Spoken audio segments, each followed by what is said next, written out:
अध्याय 2 सांख्य योग। जय श्री कृष्ण। दोस्तों, जीवन तो सब जीते हैं, लेकिन इसको जीने का सही सलीका कितनों को आता है? यही ध्येय है हमारी इस गीता का। मैं शैलेंद्र भारती भगवान श्री कृष्ण को प्रणाम करते हुए अपना कर्म शुरू करता हूं। जरा ध्यान से सुनिएगा। पहले अध्याय में आपने अर्जुन का विषाद, उसका दुख, उसकी दुविधा जानी। अब श्री कृष्ण उसका उत्तर देंगे और इस अध्याय का नाम है सांख्य योग। इसमें अर्जुन की कायरता तथा उसके भ्रम को लेकर विश्लेषण है, उसका एनालिसिस है। दोस्तों, यहां से शुरुआत होती है उस ज्ञान की जिसके लिए भगवत गीता दुनिया का सबसे महानतम ग्रंथ और ज्ञान का भंडार माना जाता है।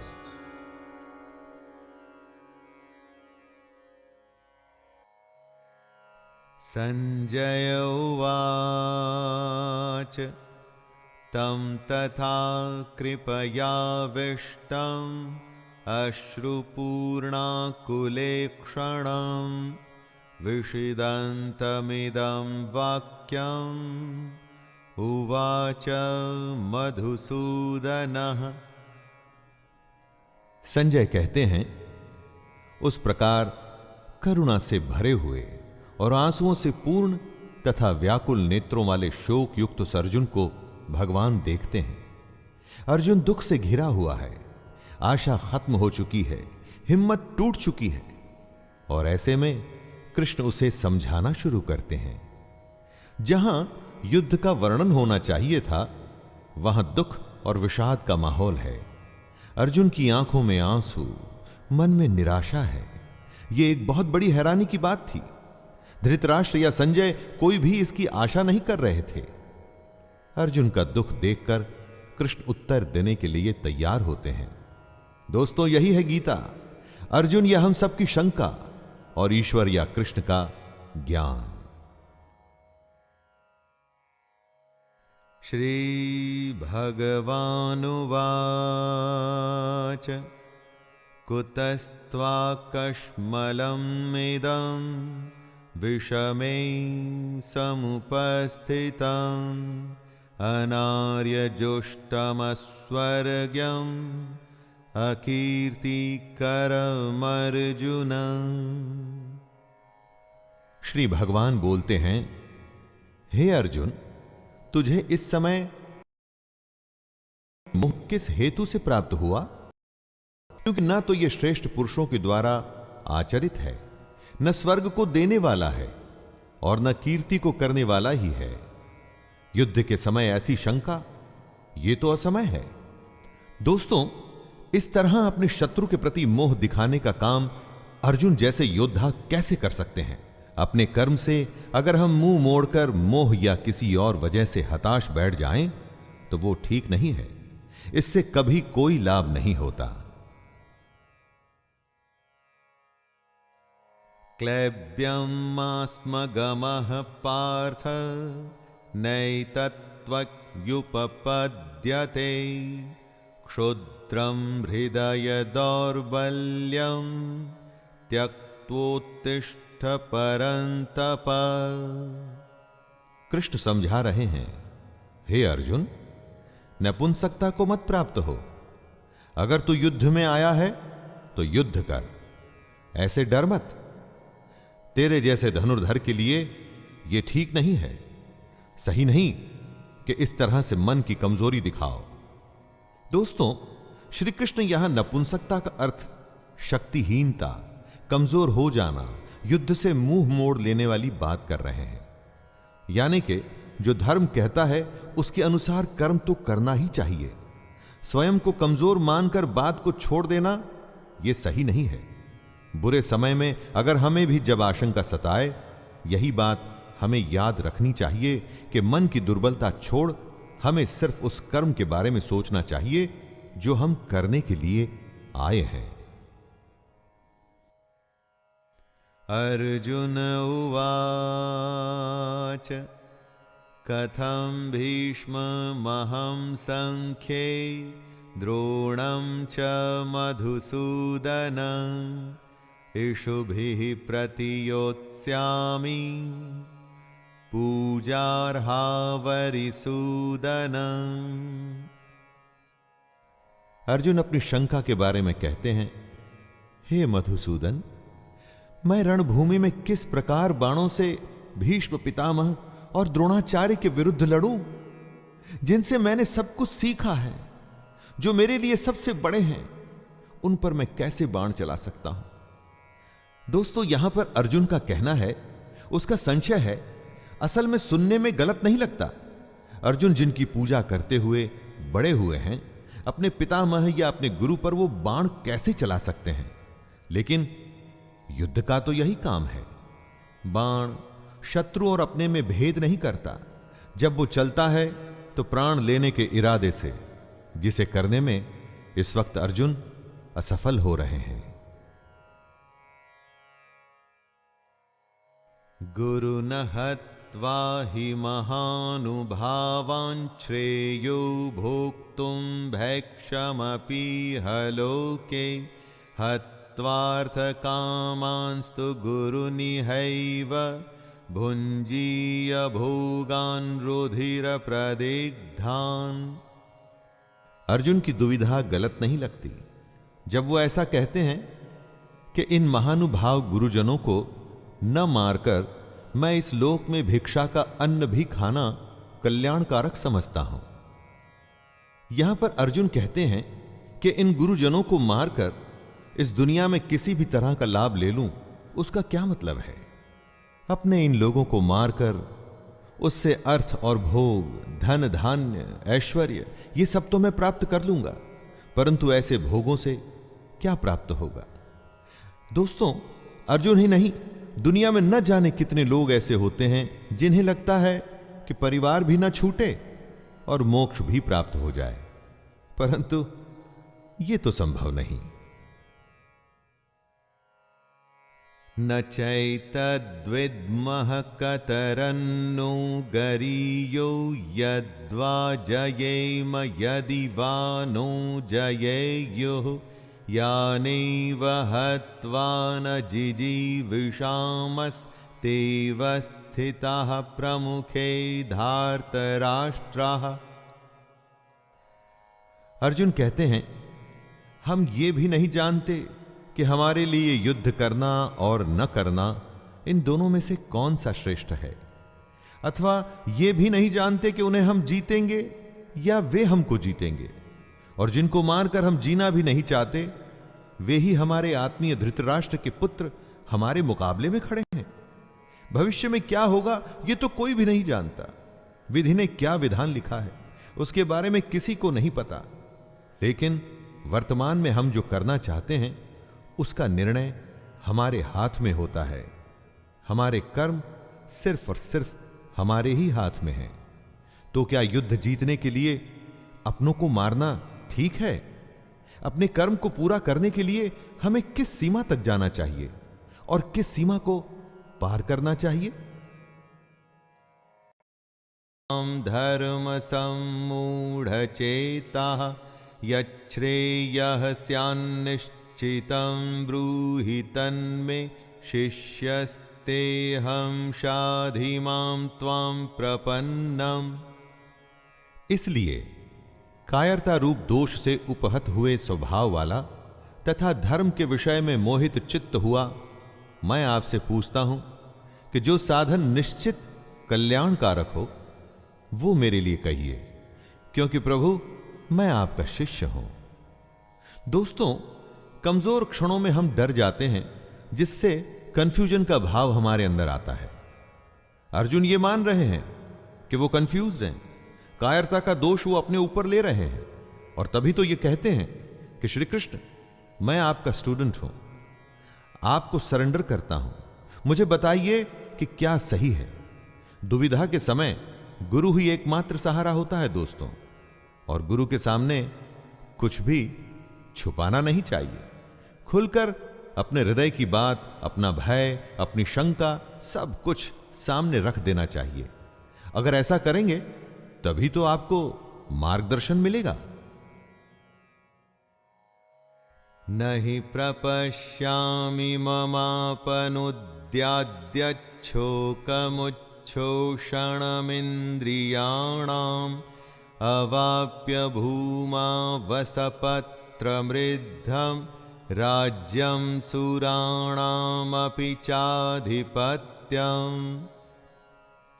अर्जुन आगे कहते हैं, जीतने पर उन्हें जमीन मिल जाएगी, धन धान्य मिलेगा, नाम होगा, लेकिन इन सब के मिलने के बाद उनका यह दुख कम नहीं होगा जो उन्हें अभी महसूस हो रहा है।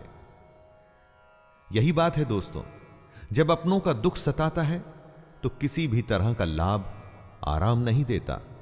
और उससे भी बड़ी बात, अगर आप शोक में हैं, दुख में हैं, तो जब तक उस दुख को दूर नहीं करेंगे, उसकी वजह ढूंढ नहीं लेंगे, उसका उपाय नहीं ढूंढ लेंगे, दुनिया का कोई भी सुख आपको आराम नहीं दे पाएगा।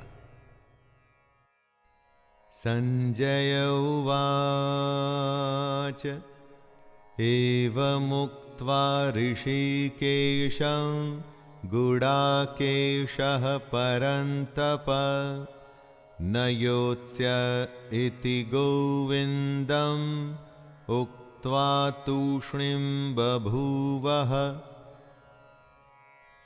संजय धृतराष्ट्र को बोलते हैं, हे राजन, निद्रा को जीतने वाले अर्जुन अंतर्यामी श्री कृष्ण को फिर से कहते हैं, मैं युद्ध नहीं करूंगा। ये स्पष्ट कहकर चुप हो जाते हैं। यानी निद्रा हमारी नेचुरल आवश्यकता है, इस पर दुनिया में कोई भी विजय नहीं पाया है। लेकिन अर्जुन को ऐसा महान माना जाता था कि उसने निद्रा पर भी विजय प्राप्त कर ली थी। और वो ही अर्जुन निद्रा तो नहीं, अपने मोह, अपने डर और दुख से हारता हुआ दिख रहा है। किस समय कौन सी दुर्बलता हम पर हावी हो जाए और कुछ समय के लिए हम उससे हार मान लें, यह कहना बड़ा मुश्किल है। जब अर्जुन के साथ ऐसा हुआ है दोस्तों, तो हमारे साथ भी हो सकता है। लेकिन अर्जुन उस दुर्बलता को जीत के आगे बढ़ा था और उसी तरह से हमें भी बढ़ना होगा। तमुवाच ऋषिकेशः प्रहसन्निव भारत सेनयोरुभयोर्मध्ये विषिदन्तम् इदं वचः। धृतराष्ट्र की उत्सुकता बढ़ रही है। स्वाभाविक है कि एक पिता होने के नाते धृतराष्ट्र किसको जिताना चाहते थे, यह तो कहने की आवश्यकता नहीं है।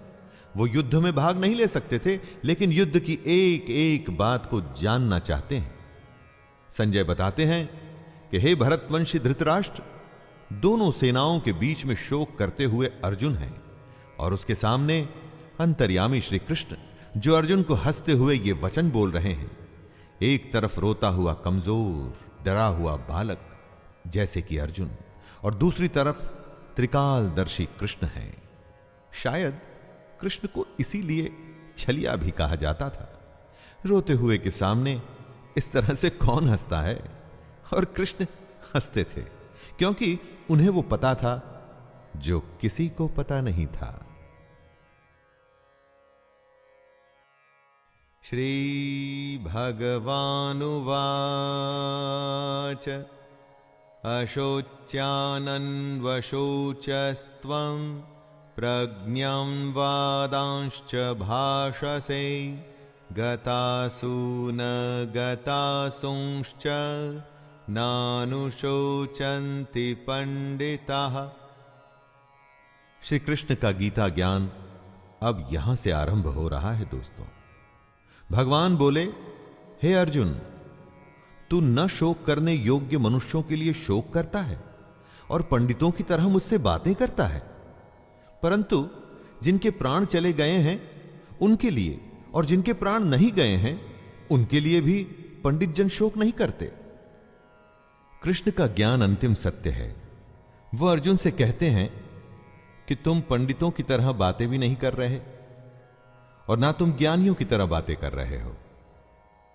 जो पंडित और जो ज्ञानी होते हैं वो किसी के जीवित रहने पर या जीवित न रहने पर भी शोक नहीं करते। अर्थात इस दुनिया में किसी भी बात का शोक नहीं करना चाहिए।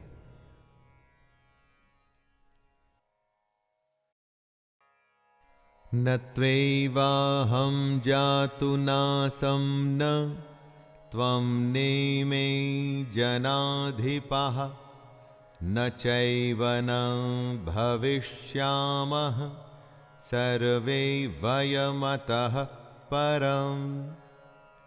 हे अर्जुन, न तो ऐसा ही है कि किसी काल में मैं नहीं था, तू नहीं था, अथवा ये राजा लोग नहीं थे, और न ऐसा ही है कि इससे आगे हम सब नहीं रहेंगे। ऐसा कोई समय नहीं था अर्जुन, जब अर्जुन नहीं था, कृष्ण नहीं था, बाकी के राजा नहीं थे। हम आते हैं और जाते हैं, फिर से आते हैं, समय का खेल चलता रहता है। अब ये बात अर्जुन या हमारे जैसे दुनियादारी में फंसे लोगों के लिए समझना या समझाना बहुत मुश्किल है दोस्तों, और इसी में से कृष्ण हमें बाहर निकालना चाहते हैं। काल का फेर, जी हां, काल का फेर तो चलता ही रहता है। हर काल में हमारे जैसे, अर्जुन के जैसे और कृष्ण के जैसे लोग होते हैं। आने वाले समय में भी हम तीनों होंगे और ऐसा ही खेल फिर से होगा। देहिनोऽस्मिन् यथा देहे कौमारं यौवनं जरा तथा देहान्तरप्राप्तिर्धीरस्तत्र न मोह्यते। कृष्ण जीवन का खेल समझाते हुए कहते हैं, जैसे जीवात्मा की इस देह में बालकपन, जवानी और वृद्धावस्था होती है, वैसे ही अन्य शरीर की प्राप्ति होती है। इस विषय में धीर पुरुष मोहित नहीं होता। हमारी आत्मा तो वही रहती है, लेकिन शरीर बचपन से बुढ़ापे तक बदलता है। वैसे ही नए जन्म में नया शरीर मिलता है। दोस्तों, कृष्ण कहते हैं कि बदलाव प्रकृति का नियम है। जो अभी है वो अगले पल बदल चुका है। आपको चाहे वो दिखे या ना दिखे, आप उसे महसूस करें या ना करें। जब बदलाव नियम है, ऐसे नियम के लिए फिर दुखी क्यों होना? जो नहीं बदलता उसे कहते हैं आत्मा। आत्मा की इस परिभाषा को ध्यान से समझ लीजिए। शरीर बदलता है दोस्तों, आत्मा कभी नहीं बदलती।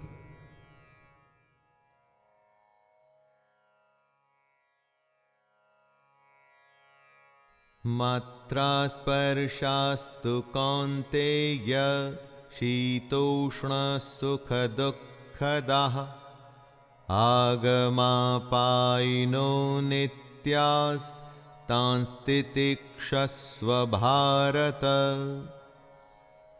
हे कुंती पुत्र, सर्दी, गर्मी और सुख दुख को देने वाले इंद्रिय और विषयों के संयोग तो उत्पत्ति, विनाशशील और अनित्य हैं। इसलिए हे भारत, उनको तू सहन कर। जिन्हें हमारी इंद्रियां महसूस करती हैं, वो सर्दी, गर्मी या सुख दुख आते जाते रहते हैं, हमेशा नहीं रहते। हमारे सेंसेस और उनके विषयों से जुड़ करके हमें भूख, नींद, सुख, दुख, सुकून, बेचैनी जैसे फीलिंग्स आती हैं। लेकिन ये सब हमारे शरीर से जुड़ी बातें हैं जो खत्म होने वाली हैं। सारी की सारी खत्म होने वाली हैं, परंतु जो खत्म नहीं होता उसे कहते हैं आत्मा।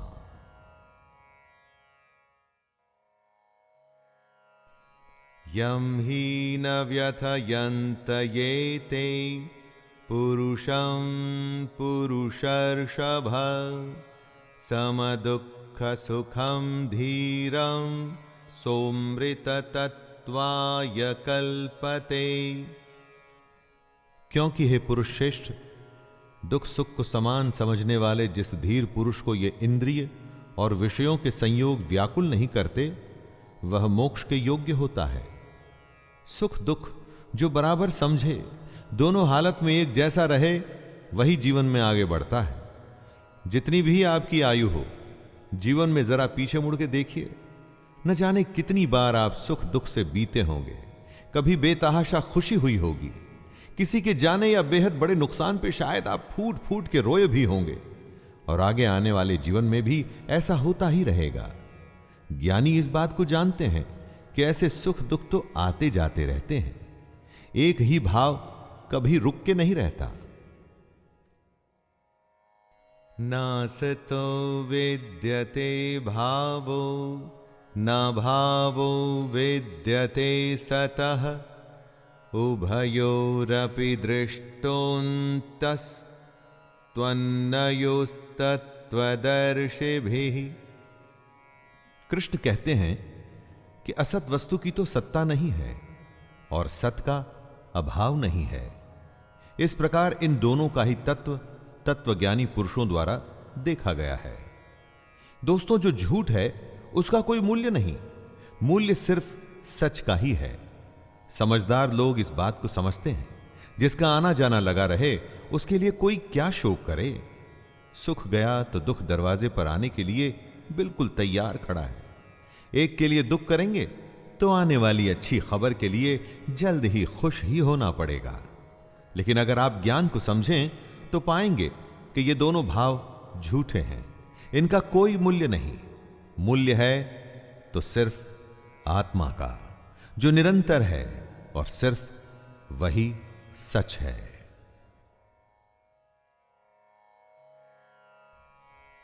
अविनाशी तु तद्विद्धि येन सर्वं इदं ततं विनाशमव्ययस्यास्य न कश्चित् कर्तुमर्हति। नाश रहित तो तू उसको जान जिससे ये संपूर्ण जगत दृश्य वर्ग व्याप्त है। इस अविनाशी का विनाश करने में कोई भी समर्थ नहीं है। मतलब परमानेंट सिर्फ वही है जिसमें ये पूरा जगत, पूरी दुनिया समाई हुई है, जो सबसे बड़ा सच है। बाकी सब कुछ आता जाता रहता है, सिर्फ ये सच्चाई ही हमेशा के लिए है। इस बात को समझने में डिफिकल्टी आ सकती है, ऐसा भी लग सकता है कि समझ नहीं आई, लेकिन इसको समझे बिना कोई हल भी तो नहीं है। हमारी आत्मा ही दुनिया की सबसे बड़ी सच्चाई है। यही आत्मा हमारे भीतर है, और जब ये आत्मा बाहर है तो पूरी दुनिया जो हमें दिखती है ना, वो भी इसी में समाई हुई है। अंतवंत इमे देहा नित्यस्योक्ताः शरीरिणः अनाशिनो प्रमेयस्य तस्माद्युध्यस्व भारत। सबसे बड़ी सच्चाई है हमारी आत्मा, जो मरती नहीं। बाकी सब कुछ हमारा शरीर या हमारे भाव हैं जो मर जाते हैं। कृष्ण कहते हैं, हे भरतवंशी अर्जुन, तू युद्ध कर, क्योंकि ये आत्मा अमर है, इसका मरना संभव नहीं। इसीलिए इसे सबसे बड़ी सच्चाई कहा गया है। महापुरुष इसी ज्ञान, इसी आत्मा को समझने में अपना पूरा जीवन संन्यास में, समाधि में, ध्यान में बिता देते हैं। कृष्ण का कहना है कि शरीर नाशवान है और आत्मा अमर है, और वही सच्चाई है, तो शोक किस बात का करना। य एनं वेत्ति हन्तारं यश्चैनं मन्यते हतम् उभौ तौ न विजानीतो नायं हन्ति न हन्यते। जो इस आत्मा को मारने वाला समझता है तथा जो इसको मरा हुआ मानता है, वे दोनों ही नहीं जानते सच्चाई को, क्योंकि ये आत्मा वास्तव में न तो किसी को मारती है और न किसी के द्वारा मारी जाती है। अर्थात आत्मा सिर्फ होती है, उसका होना ही सच है, बाकी कुछ नहीं। ये तो अज्ञान ही है जो हमें यह सोचने पे मजबूर करता है कि हमने किसी को मार दिया या हम मार देंगे। लोग अपने अहंकार में ऐसा समझते हैं कि वे बहुत कुछ कर सकते हैं या बहुत कुछ कर चुके हैं। यह सिर्फ उनकी नादानी है, अज्ञानता है।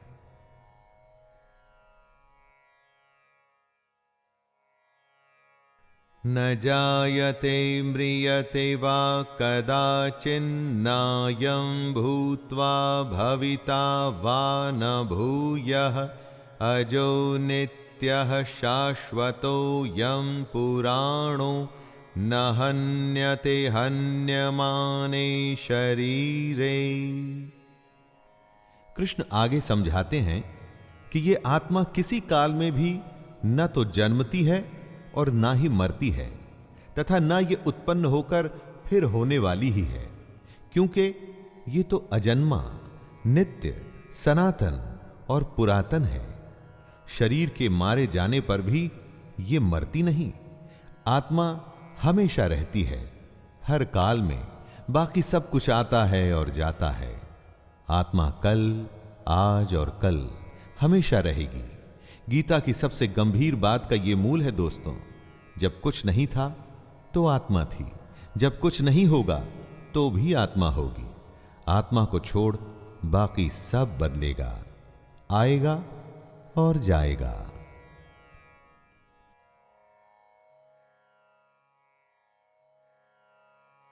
वेदा विनाशिनं नित्यं य एनमजमव्ययम् कथं स पुरुषः पार्थकं घातयति हन्तिकम्।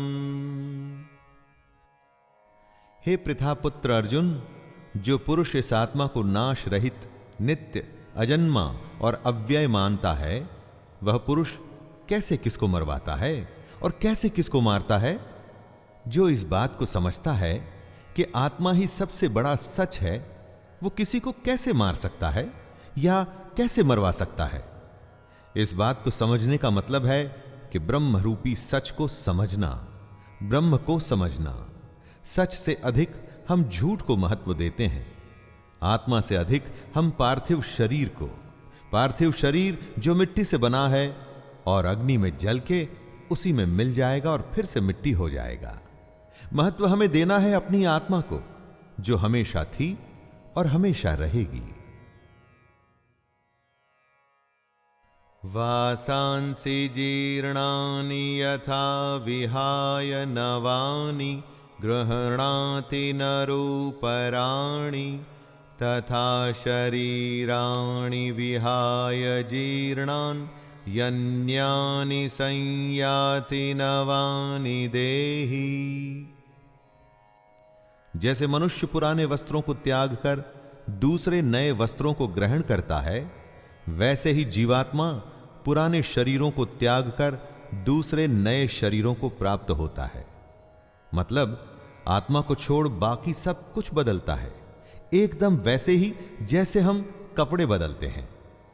पुराने कपड़े के फट जाने पर, उसके धागे धागे अलग हो जाने पर उसे छोड़ दिया जाता है। वैसे ही अलग अलग कारण से जब मृत्यु होती है और शरीर रहने लायक नहीं रहता, तब आत्मा उसे छोड़कर दूसरे शरीर में चली जाती है। शरीर की आयु होती है, परंतु आत्मा की नहीं। जब देह की आयु पूरी हो जाती है तो उसकी सांसें रुक जाती हैं और आत्मा अपने एक घर को छोड़कर दूसरे घर में जाती है।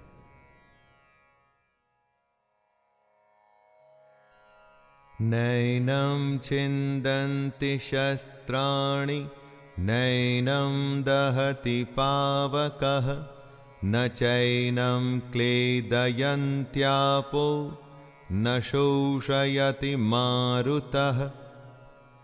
इस आत्मा को शस्त्र नहीं काट सकते, इसको आग नहीं जला सकती, इसको जल नहीं गला सकता और वायु सुखा नहीं सकती। आत्मा कोई वस्तु नहीं कि कट जाए, जल जाए या सूख जाए।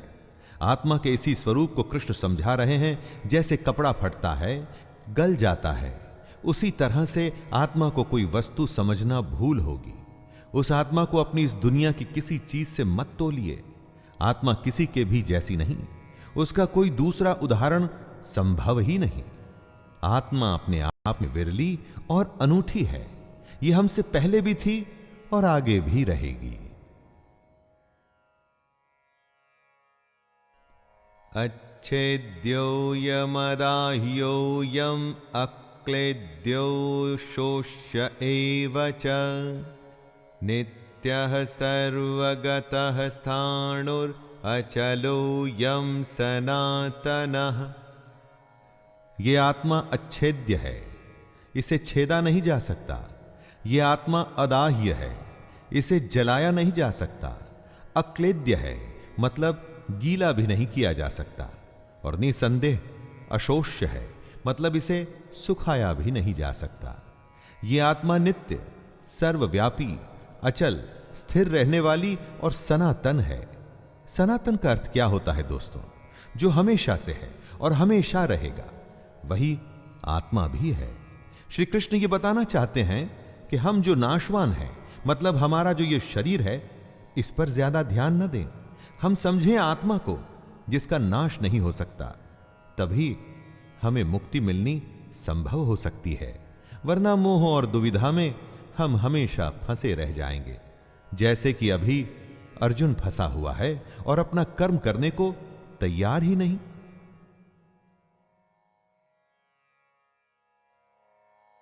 अव्यक्तोऽयमचिन्त्योऽयम् अविकार्योमुच्यते तस्मादेवं विदित्वैनं नानुशोचितुमर्हसि। आत्मा का स्वरूप अव्यक्त है, मतलब इसे व्यक्त नहीं कर सकते, समझा नहीं सकते। इसको अचिंत्य कहते हैं, इसको आप सोच भी नहीं सकते। यह आत्मा विकार रहित है, आत्मा में कोई कमी नहीं होती दोस्तों। कृष्ण आगे कहते हैं कि हे अर्जुन, इस आत्मा को उपर्युक्त प्रकार से जानकर तू शोक करने के योग्य नहीं है, अर्थात तुझे शोक करना उचित नहीं है। आत्मा अव्यक्त इसलिए है क्योंकि इस आत्मा को हम अपनी इंद्रियों से नहीं समझ सकते।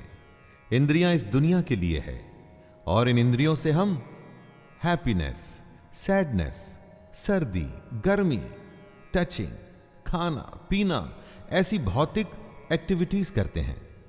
आत्मा इन सब से परे है।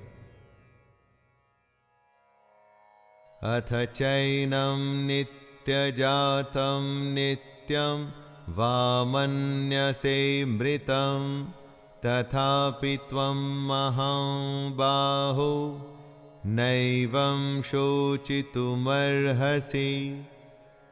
आत्मा का ये ज्ञान कृष्ण अर्जुन को इसलिए दे रहे हैं कि वो जिनके लिए शोक कर रहा है वो व्यर्थ है।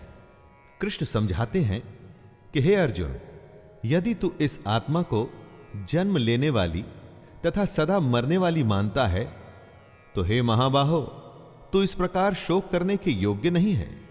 दोस्तों, अगर अर्जुन आत्मा को जन्म लेने वाला और मरने वाला समझता है, तो भी शोक करने का कोई अर्थ नहीं है। अगर अर्जुन आत्मा को शरीर की तरह ही जन्म लेने वाला और मरने वाला समझता है, तो भी युद्ध में मरने वालों के लिए शोक करने का कोई मतलब नहीं। जातस्तहि ध्रुवो मृत्युर्ध्रुवं जन्म मृतं नित्यं वा मन्यसे मृतं तथापि त्वं महाबाहो नैवं शोचितुमर्हसि। आत्मा का ये ज्ञान कृष्ण अर्जुन को इसलिए दे रहे हैं कि वो जिनके लिए शोक कर रहा है वो व्यर्थ है। कृष्ण समझाते हैं कि हे अर्जुन, यदि तू इस आत्मा को जन्म लेने वाली तथा सदा मरने वाली मानता है, तो हे महाबाहो, तू इस प्रकार शोक करने के योग्य नहीं है। दोस्तों, अगर अर्जुन आत्मा को जन्म लेने वाला और मरने वाला समझता है, तो भी शोक करने का कोई अर्थ नहीं है। अगर अर्जुन आत्मा को शरीर की तरह ही जन्म लेने वाला और मरने वाला समझता है, तो भी युद्ध में मरने वालों के लिए शोक करने का कोई मतलब नहीं। जातस्तहि ध्रुवो मृत्युर्ध्रुवं जन्म मृतस्य च तस्मादपरिहार्येऽर्थे न त्वं शोचितुमर्हसि। कृष्ण कहते हैं कि हे अर्जुन, अगर तुम ये मानते हो कि जन्मे हुए की मृत्यु निश्चित है और मरे हुए का जन्म निश्चित है, तो इससे भी इस बिना उपाय वाले विषय में तुम्हें शोक करने का कोई हक नहीं है। जन्म और मृत्यु तो जुड़े हैं एक के बाद दूसरे का होना, तो फिर शोक क्यों करना? जिसका जन्म हुआ उसका अंत तो निश्चित है, और अगर आत्मा ने जन्म लिया है तो उसका मरना भी निश्चित है।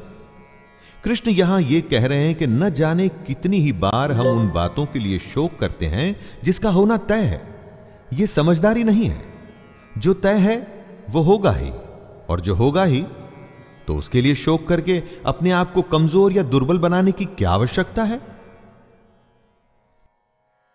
अव्यक्तादीनि भूतानि व्यक्तमध्यानि भारत अव्यक्तनिधनान्येव तत्र का परिदेवना।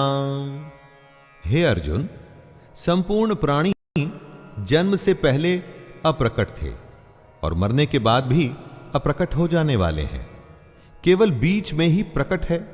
फिर ऐसी स्थिति में शोक क्या करना? हमारा होना, किसी का भी होना, उनके जन्म और मृत्यु के बीच में होता है, तो फिर शोक किसके लिए करना? अचानक से एक जन्म होता है। जब कोई नहीं था तो वो एक नया खिलखिलाता हुआ नया जीवन आता है, खुशियां लिए हुए, लेकिन उसके साथ ही किसी के जाने की भी तैयारी शुरू हो गई है। ऐसा तो हो नहीं सकता कि हम अच्छे को स्वीकार करें और बुरे के लिए शोक मनाते रहें। जीवन के सच को हमें मानना पड़ेगा। आश्चर्यवत् पश्यति कश्चिदेन माश्चर्यवद्वदति तथैव चान्यः आश्चर्यवच्चैनमन्यः शृणोति श्रुत्वाप्येनं वेद न चैव कश्चित्। कोई एक महापुरुष ही इस आत्मा को आश्चर्य की भांति देखता है, और वैसे ही दूसरा कोई महापुरुष भी इसके तत्व को आश्चर्य की भांति वर्णित करता है, तथा दूसरा कोई अधिकारी पुरुष इसे आश्चर्य की भांति सुनता है, और कोई कोई तो सुनकर भी इसको नहीं जानता। यानी कि आत्मा को समझना बेहद बेहद और बेहद मुश्किल है। कुछ आत्मा के बारे में सुन के हैरान होंगे कि ऐसा कैसे हो सकता है। कोई हैरान होकर आत्मा का वर्णन करेगा, और हम में से कोई ऐसे होंगे जो सुन के इस बात को समझ नहीं पाएंगे। बात को समझिए, कितनी ही बार लोग ज्ञान की बातें सुनते हैं और थोड़ी ही देर में वापस अपनी मोह माया की दुनिया में लग जाते हैं। दोस्तों, उसी मोह माया से तो निकलना है अगर आप आत्मा को समझना चाहते हैं।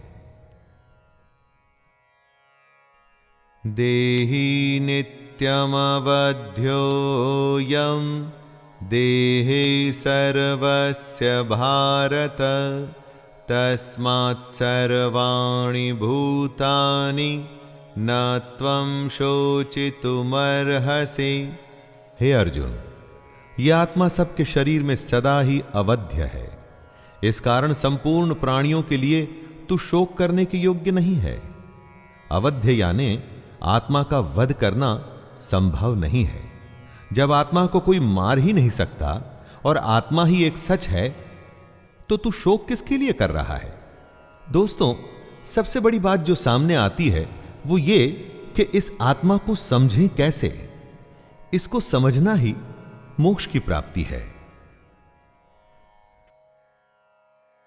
स्वधर्ममपि चावेक्ष्य न विकम्पितुमर्हसि धर्म्याद्धियुद्धाच्छ्रेयोऽन्यत् क्षत्रियस्य न विद्यते। कृष्ण अर्जुन को याद दिलाते हैं कि अपने धर्म को देखकर भी तू भय करने योग्य नहीं है, अर्थात तुझे भय नहीं करना चाहिए, क्योंकि क्षत्रिय के लिए धर्मयुक्त युद्ध से बढ़कर दूसरा कोई कल्याणकारी कर्तव्य नहीं है। दोस्तों, कृष्ण कहते हैं कि अगर हमने किसी काम को करने का निर्णय ले लिया है तो फिर उससे डरना नहीं चाहिए। पूरे तन मन से बस उस काम को, उस युद्ध को करने में लग जाना चाहिए। ज्ञान यह है कि निर्णय के बाद डरने का कोई मतलब नहीं, सिर्फ करने का मतलब है, कर्म करने का।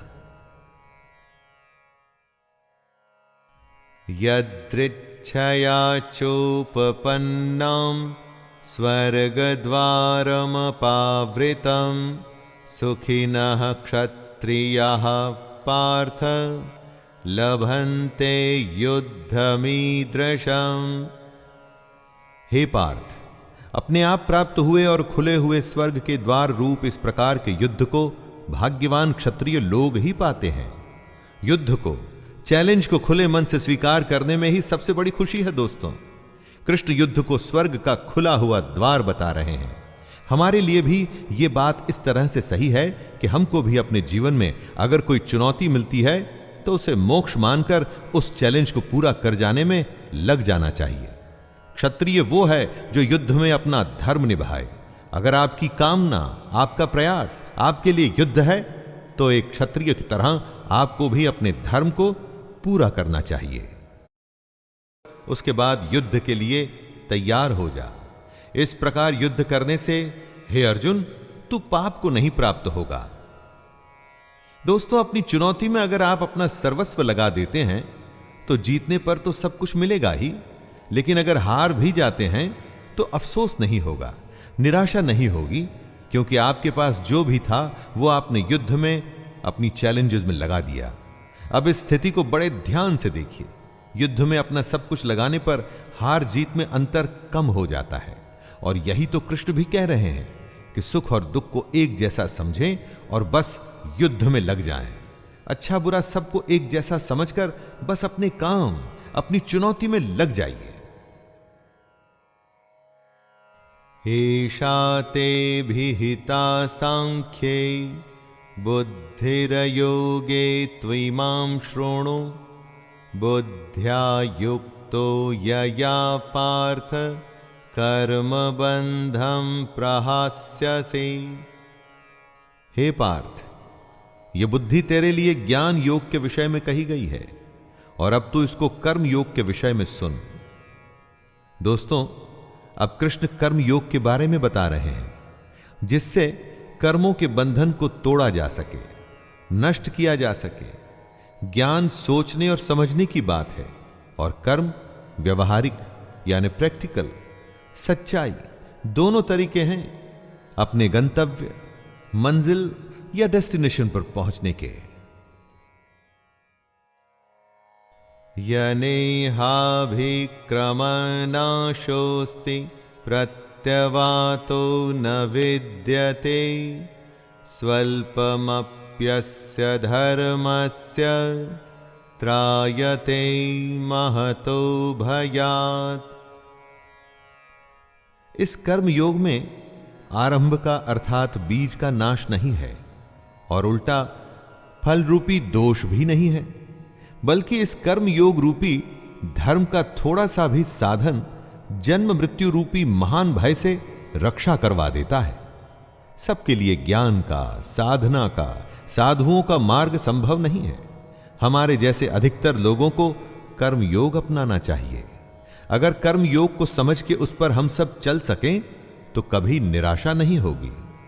अगर इस कर्म योग को हम थोड़ा सा भी समझ लें तो जन्म और मृत्यु के डर से हमेशा के लिए बच सकते हैं।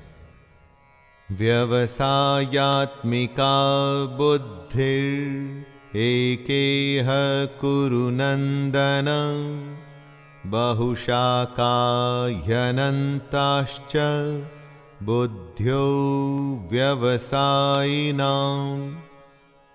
हे अर्जुन, इस कर्म योग में निश्चयात्मिका बुद्धि एक ही होती है, किंतु अस्थिर विचार वाले विवेकहीन सकाम मनुष्यों की बुद्धियां निश्चय ही बहुत भेदों वाली और अनंत होती है।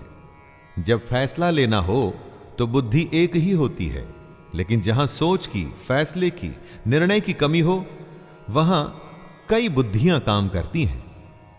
यहां अनिर्णय की स्थिति के बारे में कहा गया है। दोस्तों, जब आप फैसला नहीं ले पाते हैं, कोई डिसीजन नहीं ले पाते हैं, तो न जाने कितनी ही दिशाओं में आपका ध्यान, आपकी बुद्धि जाती है। लेकिन अगर आप निर्णय करने की सोच लें तो उसके बाद सिर्फ उस काम को करने का ही प्रण होता है। और अगर ऐसा नहीं है तो ऐसा होना चाहिए। यामिमां पुष्पितां वाचं प्रवदन्त्य विपश्चितः वेदवादरताः पार्थ नान्यदस्तीति वादिनः। हे अर्जुन, जो भोगों में तन्मय हो रहे हैं, जो कर्म फल के प्रशंसक वेद वाक्यों में ही प्रीति रखते हैं, जिनकी बुद्धि में स्वर्ग ही परम प्राप्य वस्तु है और जो स्वर्ग से बढ़कर दूसरी कोई वस्तु ही नहीं देखते, यानी ऐसे लोग जो कर्म के बदले में होने वाले सिर्फ फल लाभ की ही बात करते हैं। जब भी कोई काम उससे होने वाले फायदे से शुरू होता है तो वो काम नहीं, स्वार्थ हो जाता है, उसे कर्म नहीं कह सकते। जो लोग ऐसा करते हैं उन्हें कृष्ण कर्म फल का प्रशंसक बता रहे हैं। आप अकर्मी होने से बचिए।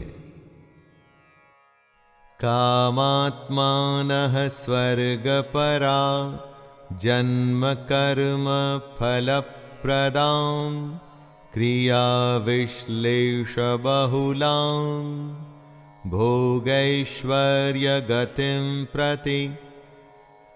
ऐसे लोगों को कृष्ण ढोंगी बताते हैं। वो कहते हैं, हे अर्जुन, ऐसा कहने वाले हैं वे अविवेकी जन इस प्रकार की जिस पुष्पित अर्थात दिखाऊ शोभायुक्त वाणी को कहा करते हैं, ऐसे लोग ढोंगी होते हैं। यानी वो लोग जो कर्म की बात सिर्फ इसलिए करते हैं ताकि उन्हें बदले में भोग और ऐश्वर्य जैसे फल या लाभ मिल सकें, काम से ज्यादा उसके होने वाले फायदे की बात करना ढोंग है। कई लोग आपको मिलेंगे जो जमीन पर इतना काम नहीं करेंगे जितना वो हवाई किले बनाएंगे। दोस्तों, ऐसे ढोंगी लोगों से बचना चाहिए। भोगैश्वर्य प्रसक्तानां तया परित चेतसां व्यवसायात्मिका बुद्धिः समाधौ न विधीयते। जो कर्म की बातें सिर्फ भोग और ऐश्वर्य के लिए करते हैं, जिनका ध्येय सिर्फ भोग और ऐश्वर्य है, उन पुरुषों की परमात्मा में निश्चयात्मिका बुद्धि नहीं होती। यानी ऐसे लोगों का ध्येय स्वार्थ होता है, फायदा होता है। भगवान या अपने काम में सच्ची लगन नहीं होती। ऐसे लोगों की संगत से बचना चाहिए। इनकी पहचान होती है इनके नेगेटिव रवैये से। इनकी बातों से आप समझ जाएंगे कि काम में इनकी कोई रुचि नहीं, बस उस काम का फल भोगने में इनको बहुत रुचि है। त्रैगुण्य विषया वेदा निस्त्रैगुण्यो भवार्जुन निर्द्वन्द्वो नित्यसत्वस्थो निर्योगक्षेम आत्मवान। हे अर्जुन, वेदों के कर्म कांड हमारी प्रकृति के 3 गुणों से जुड़े हैं। इसलिए तू उन भोगों एवं उनके साधनों में आसक्तिहीन, हर्ष शोकादि द्वंद्वों से रहित, नित्य वस्तु परमात्मा में स्थित योग और क्षेम को न चाहने वाला और स्वाधीन अंतःकरण वाला हो। यहां पर कृष्ण अत्यंत कठिन लेकिन सबसे बड़ी बात कह रहे हैं। वो कहते हैं कि वेद भी सिर्फ 3 गुणों में ही सीमित हो जाते हैं, उससे आगे वो भी नहीं जानते। उससे आगे है कर्मयोग। उनका कहना है कि कर्म करो लेकिन उसमें आसक्ति नहीं, उससे जुड़े सुख दुख से लगाव न रखो।